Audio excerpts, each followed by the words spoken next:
nonsense. This is just a Vegas wedding between the UFC and the WWE. I'm Chris Wolvie, the wrestling blog who always tells it like it is.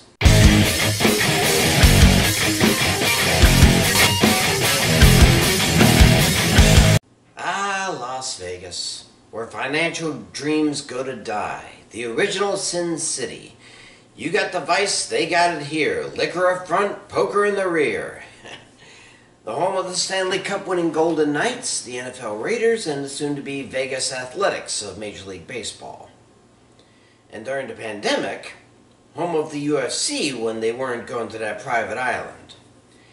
The UFC Apex hosted numerous pay-per-views during 2020 and as a sort of Thunderdome for the MMA. The 1,000-plus seat venue also hosts Dana White's other passion, a sport where men slap each other's faces as hard as possible until one falls down. Yeah, that's an actual sport apparently, not just something seen on ESPN 8, The Alt Show. Vegas is also the place for quickies, and not just at the brothels.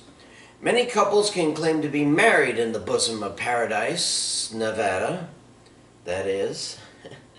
And this upcoming PLE from NXT, it's just a way to show the world that UFC and WWE get their checks from the same boss, which is as close to marriage as corporations can get. Just ask the XFL and the USFL, if they're still around in a few weeks. So in a place only a few times bigger than the Performance Center, 4 of the 5 NXT titles are on the line, a 6th title will be crowned, and an MMA veteran and a relative rookie will face off in WWE's version of the UFC fighting. If anyone objects to this union, let them shut the hell up and enjoy the show. Here are my predictions for NXT Battleground 2024. Let's start with the Underground match. Shayna Baszler versus Lola Vice.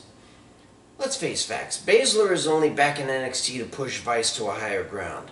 Remember that she needs to travel to Scotland in 6 days for a tag team title match, so with any luck, this will be her final appearance in NXT for a good while. And Vice? I think she's learned too much from Baszler if she's up to attacking her mentor. Now, the rules of an Underground match are simple. No ropes, no DQ, no counts, and no pins. Victory comes by either tap out or knockout. Much like a UFC match, except for the time limit. And I think this is where Vice makes her bid for a women's title match. Either one. Winner is Lola Vice. Ladder match to crown the inaugural Women's North American Champion. Much like the men's belt many years ago, the first secondary women's title in NXT will depend on who climbs the ladder and takes the belt off the hook. Okay, fair warning. If Michin wins, I quit. She needs to be with OC and AJ Styles on SmackDown. Other than that, all 5 others deserve the shot. Kalani Jordan is finally out of Kiana James' shadow. Lash Legend could use the belt to woo Trick Williams into the metaphor. Fallon Henley is still trying to get out of being BJ and JB's valet. Jada Parker is hoping to prove her worth. And Sol Ruka, she's just trying to win. Some have experience with brutal matches like this, some don't. But if I had to pick one to root for, it would be Ruka. She's had a lot of vignettes and not a lot to show for it. She needs this one badly. So my primary pick is Solo Ruka.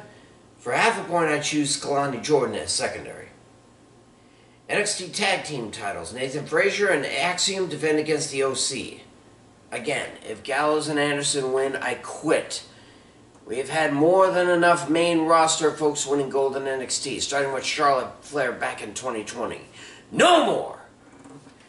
Now that being said, this should be an interesting match, a classic struggle between speed and strength. Frazier and Axiom have shocked the world not only by winning the titles, but holding on to them with such style. And considering there aren't too many tag teams in NXT lately, it seems only right to have them hang on to them. The Good Brothers have won titles in so many places, but never NXT, and that's too bad. They should have gone through NXT instead of coming to straight to Styles' side. I'm sure the Undisputed Era would have been terrified of them. As it is, winners and still champs Frazier and Axiom. North American Championship Triple Threat. Obafemi versus Wesley versus Joe Coffey. For being a heel champion, I would have thought Femi would be pissed at having to defend his title against two men and not even have to be part of the decision to lose the belt. But to his credit and cockiness, he pretty much said, fine, when he got the news. Now, as nice as it is to have both Wesley and Gallus back in the fold, it has been a while. Ring rust is bound to have seeped into Coffey's joints, not that you'd notice from the match that set up the title bout. And Lee, I'd say he's pushed that underdog angle as far as it could go. Both men have the gumption to stand up to Femi, but Femi's confidence is at an all-time high, and will only get higher when he beats the two men in the same match. Winner and still champ Obafemi. NXT Women's Championship. NXT champ Roxanne Perez versus TNA Knockouts champ Jordynne Grace. Anyone else thought that we wouldn't see a TNA wrestler until next Royal Rumble? Is TKO making a move to buy up TNA and make it the next Evolve or something? A AA franchise to NXT's AAA? I can think of no other reason for Grace to A, be on NXT, and B, actually win a match on the weekly program. Are they saying that no one on NXT can match up to Perez and take her on for the title?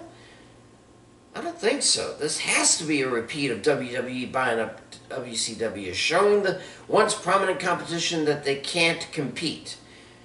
And as powerful as Grace may be and as good a match as she may give to Perez, it's not going to be enough. Winner and still NXT champion, Roxanne Perez. Finally, for the NXT Championship, Trick Williams defends against Ethan Page. Now, this is a way to make an entrance into the big leagues, going up to the king of the hill and knocking him down to the precipice. Now, we all know how good Page is. That is, those who watched AEW. Between him and Jade Cargill, the WWE finally got revenge for AEW, taking Adam Copeland and Bryan Danielson, among others, away.